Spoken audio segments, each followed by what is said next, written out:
A 22 años de prisión fue condenado el ex líder del grupo ultraderechista estadounidense Proud Boys. Enrique Tarrio era la cabeza del colectivo conocido como el Ejército de Trump durante el asalto al Capitolio de 2021. Ampliamos desde Washington. Un ciclón extratropical deja más de 20 muertos en el sur de Brasil. Los estados más golpeados son Rio Grande do Sul y Santa Catarina, mientras que un 80% de la ciudad de Mucum está bajo el agua. El presidente Luis Ignacio Lula da Silva prometió enviar ayudas federales. El partido del presidente mexicano Andrés Manuel López Obrador anuncia a su representante a las elecciones presidenciales de 2024. Se espera que sea la exalcaldesa de Ciudad de México, Claudia Sheinbaum, la que se enfrente a la candidata opositora Xóchitl Gálvez, lo que significa que por primera vez México sería gobernado por una mujer. Bienvenidos a este informativo con las noticias más relevantes del continente americano. Soy Valentina Torres Sánchez y es un gusto acompañarlos.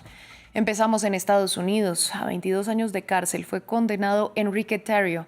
Se trata de uno de los líderes del grupo ultraderechista Proud Boys, que tuvo un papel clave en el asalto al Capitolio. Aunque el 6 de enero de 2021 no estaba en la capital estadounidense, el juez Timothy Kelly consideró que su rol fue fundamental como organizador e instigó a los atacantes a continuar en el legislativo. Previamente desde Washington nos ampliaba Cristóbal Vázquez, corresponsal de France 24.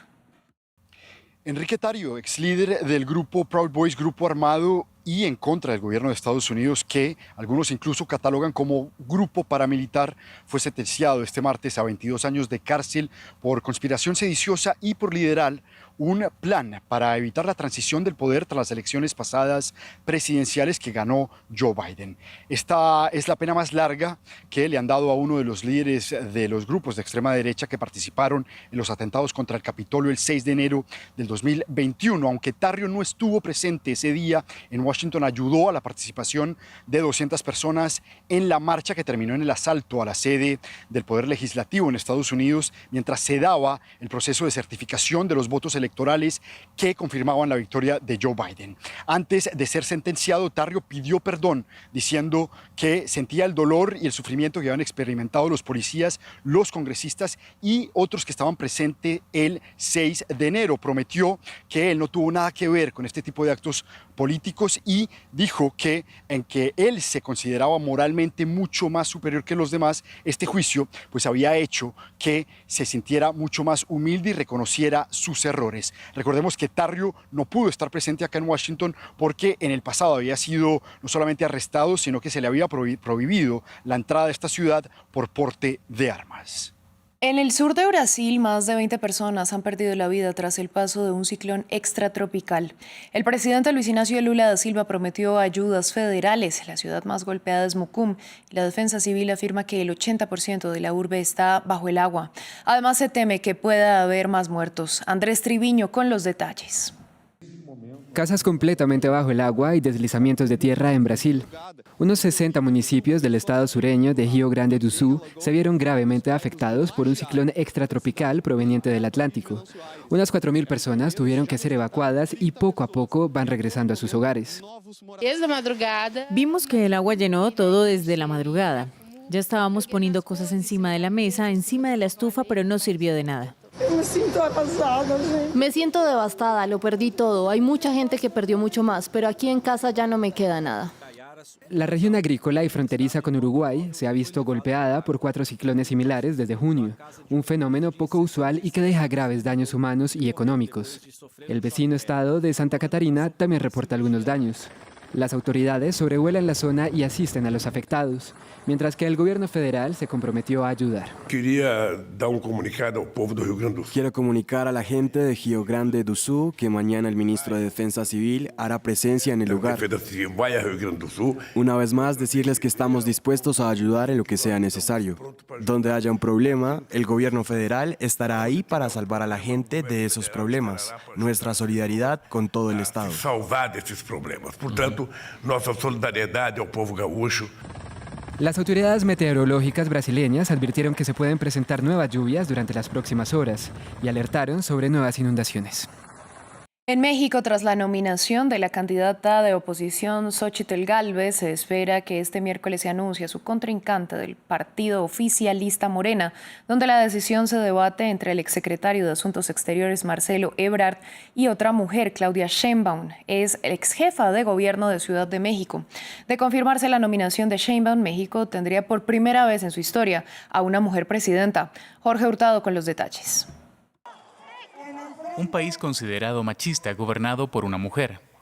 Este inusual escenario es cada vez más realista. El nombramiento de Xóchitl Gálvez como candidata por la oposición abre las posibilidades de enfrentar en las elecciones a otra mujer, Claudia Sheinbaum, favorita entre los sondeos del oficialismo. Es la primera vez que las mujeres han estado tan cerca de la presidencia. Gálvez capitalizó en pocos meses las inconformidades ciudadanas en un movimiento contra el actual gobierno. La candidata de 60 años con raíces indígenas se convirtió en emprendedora tecnológica y senadora.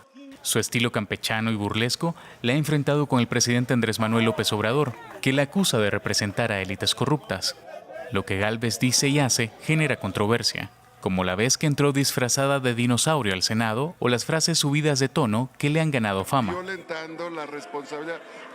La senadora promete metas ambiciosas como acabar con la corrupción, la desigualdad y la inseguridad, pero no tiene las cosas fáciles. El partido oficialista Morena lidera las encuestas. De ser confirmada por el oficialismo, Sheinbaum sería su rival. Sheinbaum fue jefa de gobierno de la Ciudad de México y formó parte del gabinete de la administración de López Obrador cuando él era jefe de gobierno en la ciudad. Antes de incursionar en la política, fue una ingeniera ambiental de renombre mundial. Su trayectoria incluye cargos como el de secretaria de Medio Ambiente de la Ciudad de México, puesto que dejó para convertirse en vocera de la campaña presidencial de López Obrador. Sus propuestas se basan en el continuismo de las políticas del presidente actual. México celebrará elecciones presidenciales en junio del 2024 y está por verse si será una de estas mujeres quien afrontará los innumerables retos de la sociedad mexicana. En Guatemala, el Tribunal Supremo Electoral entregó las credenciales al presidente electo Bernardo Arévalo, quien asumirá el poder el 14 de enero. La entrega se produjo en medio de la turbulencia política que vive el país y en la misma jornada, la fiscal general Consuelo Porras rechazó cualquier señalamiento de que el Ministerio Público esté tratando de dar un golpe de Estado. Esto luego de que Arévalo la acusara de intentar evitar su investidura.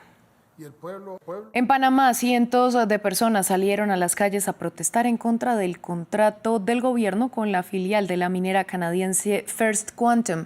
Alertan sobre el impacto medioambiental que tendrá el proyecto minero. Desde Ciudad de Panamá nos contaba más el corresponsal de France 24, Óscar Zulbarán.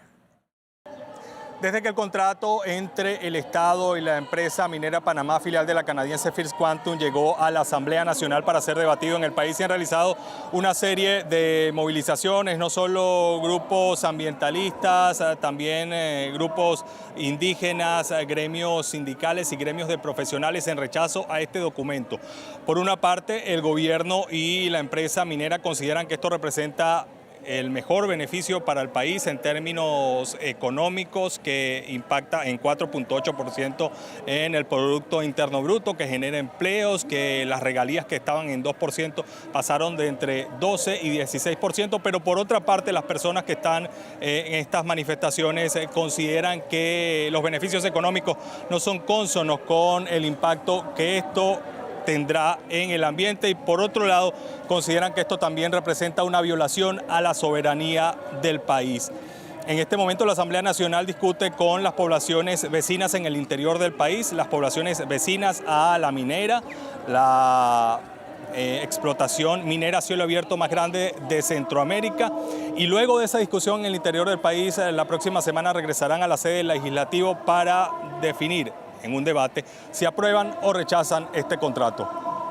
Finalizamos en México, puntualmente en Acapulco, en el Pacífico, donde un grupo de arqueólogos aficionados inició labores para proteger y resguardar los vestigios de una ciudad prehispánica de 334 hectáreas, donde se destacan 38 petrograbados, calendarios circulares y la representación de una deidad de la lluvia.